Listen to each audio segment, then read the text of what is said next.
What's up guys, welcome back to another video. In this video, I will show you how to sign out of Phantom Wallet.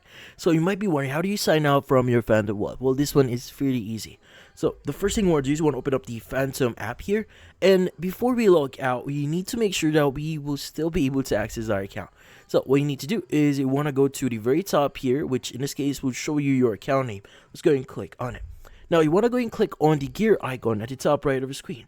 Now in here, you want to go ahead and basically click on the option here that looks, or in this case has the name of your account. Now from here, what we need to do is we want to go and choose the option here, show recovery phrase and show private key.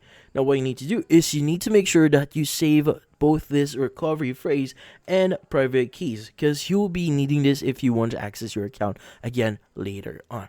But in this case, you just want to agree to this one, click on confirm to see your private keys or your recovery phrase. Now once you copy that and save it somewhere, what we need to do is we need to go back here, and under edit account again, you should see the remove account option. Go ahead and click on it, and from here it's going to ask you if you really want to do it. So go ahead and click on remove to remove your account, and that should remove that account or log that account.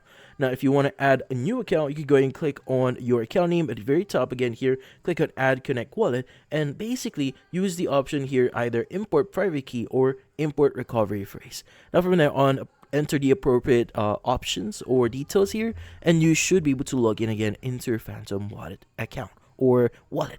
So if you found this video helpful, don't forget to leave a like or maybe subscribe to our channel. Thank you for watching.